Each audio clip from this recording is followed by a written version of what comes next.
Hey everybody, and a Merry Christmas to you. It's time for another Devotions with Dr. Rondeau at Viewpoint Christian Academy. Today we're going to talk about how little is much when God is in it. Stay tuned.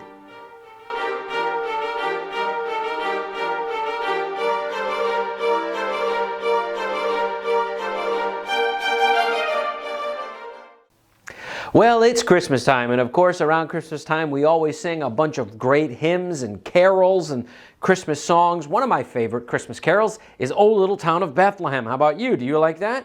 Well, if you're not familiar with it, I'd encourage you to listen to it. I won't hurt your ears and sing right now, but you can definitely listen to that great Christmas carol. It talks about the little town of Bethlehem, and of course we know that's where Jesus was born. Bethlehem's a very important town in the story of the Nativity. But one thing that you may or may not know is that that song was actually written about that town, and that town, Bethlehem, was actually predicted in the Old Testament as the birthplace of the Savior. Let me read to you a verse found in Micah chapter 5, verse number 2. It says this, "But thou, Bethlehem Ephratah, though thou be little among the thousands of Judah, yet out of thee shall he come forth unto me that is to be ruler in Israel, whose goings forth have been from of old, from everlasting." So even hundreds of years before Jesus was actually born, in that little manger, and that stable in Bethlehem, and placed in the manger, and of course a manger is a feeding trough, right? But we sing about that old little town of Bethlehem. Hundreds of years before that happened, the scriptures prophesied that that's where Jesus, the Messiah, would come forth out of. And you know, it's very interesting that the scriptures are specific about which Bethlehem Ephratah, about which Bethlehem he would come from. It says Bethlehem Ephratah because there was actually more than one Bethlehem in Israel at that time. Just kind of like in our country, if you say Springfield, the city of Springfield, well, there's a lot of them. There's a Springfield, Massachusetts. There's a Springfield, Missouri. There's a Springfield, Illinois. There's a Springfield, Oregon, Pennsylvania, Ohio, Florida, New Jersey, Tennessee, Michigan. There's a lot of Springfields here in the United States. So it wouldn't be like saying, if you were to say, go to Springfield here in the United States, what would that mean? Well, you've got a lot of options. But if you were to say it, go to Springfield, Massachusetts, then you know exactly where to go. And the prophet here is saying Bethlehem Ephratah, so that everybody knows the exact location, the exact town. Small, tiny little village. It was a tiny little place. It was very insignificant and very unimportant.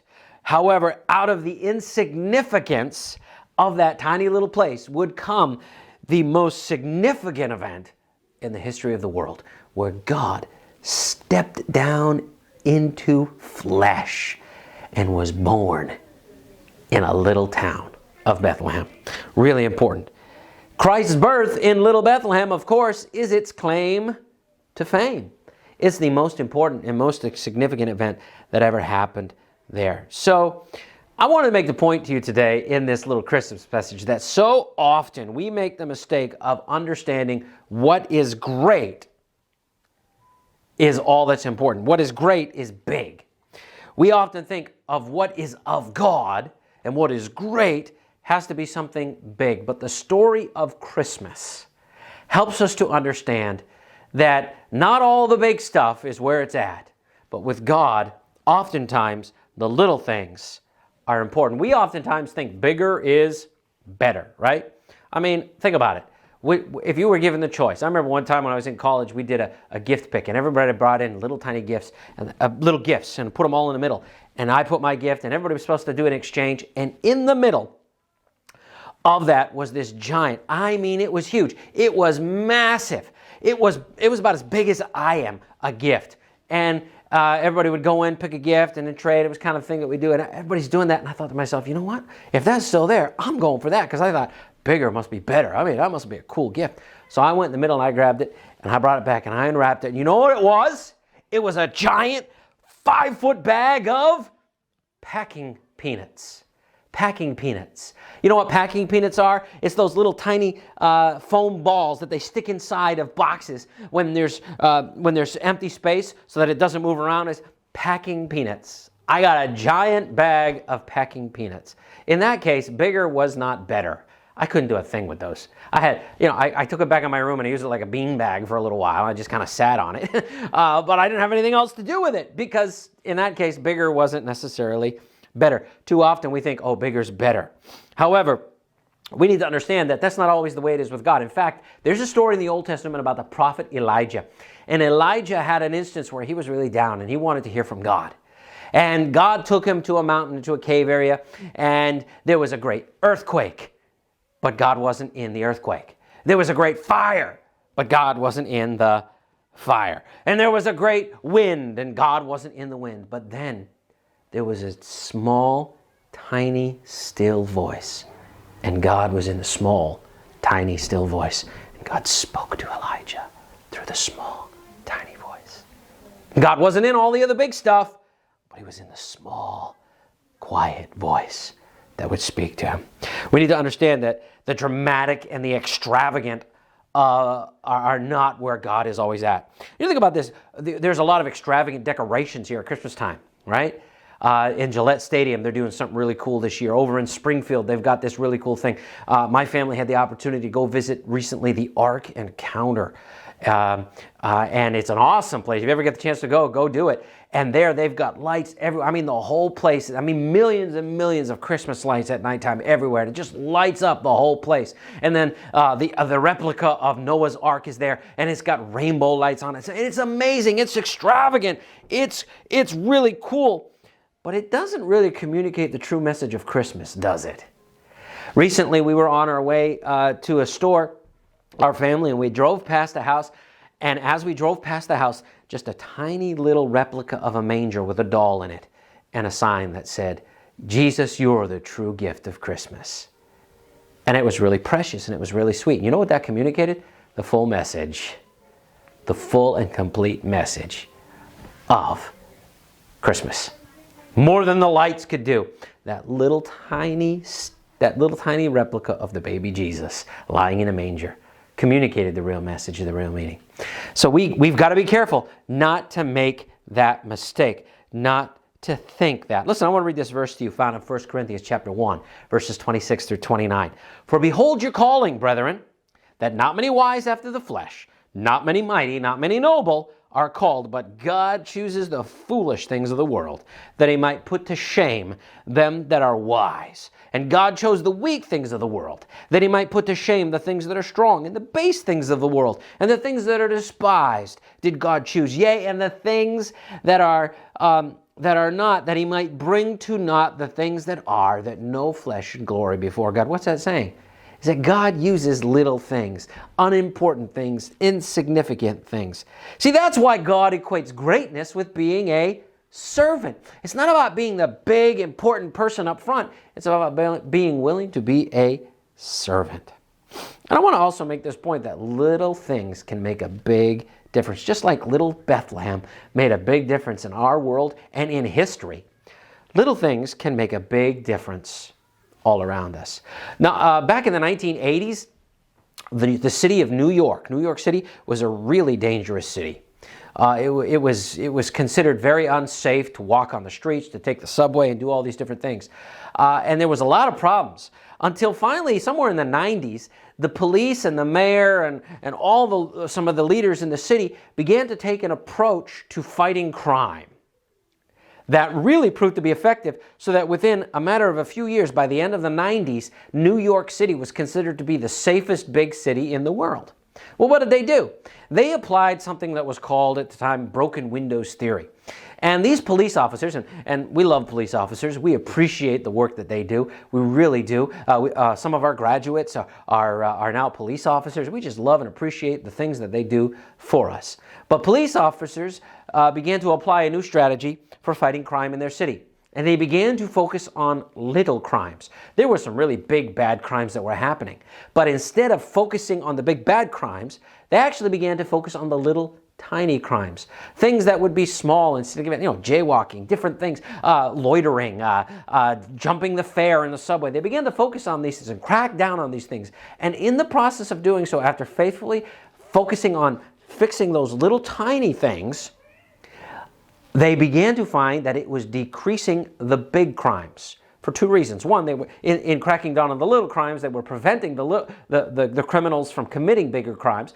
But another thing that they noticed was that they were creating an environment where they didn't allow the little things, the little crimes to occur. They were creating an environment that was not pleasant towards crime, but rather was pleasant towards behaving properly. It was an environment that sought to discourage crime and encourage proper behavior. And so by focusing on those little things, they made a big impact and a big difference. You know what? The Bible tells us that we don't have to have big faith to do things for God, do we? We just need the faith of a tiny little mustard seed. If you got the faith of a mustard seed, a tiny little seed, you can do great big things for God. You can move a mountain, according to what the scripture says. So it doesn't take big things. God works with little things. You ever heard about great things happening in this place or in other places and wish, oh man, I wish they would happen here? I'm not going to tell you that they can. I refuse to tell you that they can. You know why? Because they are. Because they are. You might think my church is small. My school is small. And if you're, you're connected to a good-sized school here at Viewpoint Christian Academy, but you're in your home and it feels really small to you, I bet. I bet you it does. But you know what? Maybe my family's not rich. Maybe my family's poor. What do you mean great things are happening? Well, let me just say this. Jesus didn't start his ministry in Bethlehem. He was born there. But it took about 30 years for him to start his ministry. And then after about 33 years, he died on the cross and then rose from the dead. But it didn't happen until about 33 years after Bethlehem. So what you got to understand is that God is birthing and growing something in your life in this little time period. You're a little person, yes. You may seem insignificant. You may feel like, no, I don't matter. I'm not that important. But God is doing something in your little life right now. Just like he did in that little baby Jesus and bringing him into the world and then growing into something, growing into a ministry. God is birthing in you right now, even little you. Yeah, something great and something fantastic, if you allow him to do it.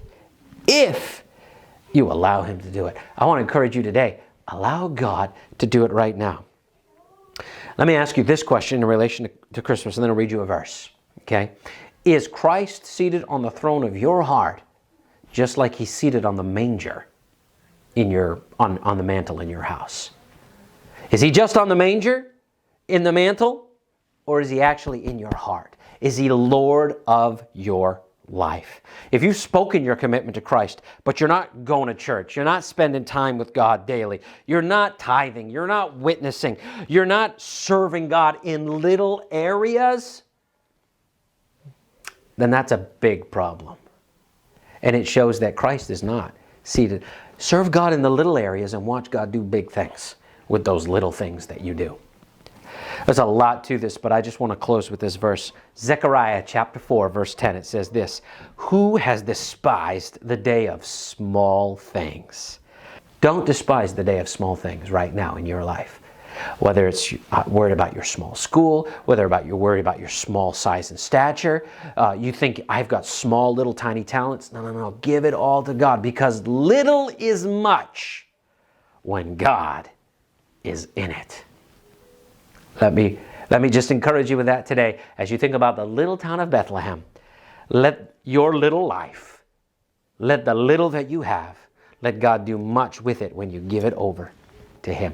God bless you. I hope you have a great week. Look, this is the last, technically, right? The last week of schoolwork before Christmas vacation. God bless you. You enjoy it, all right? And remember that little is much when God is in it. If you like this video, give it a nice big thumbs up, all right? And if you haven't already done so, hit the subscribe button. I think it's right. It's here. I don't know. It's somewhere over here. Hit it, okay? All right. God bless.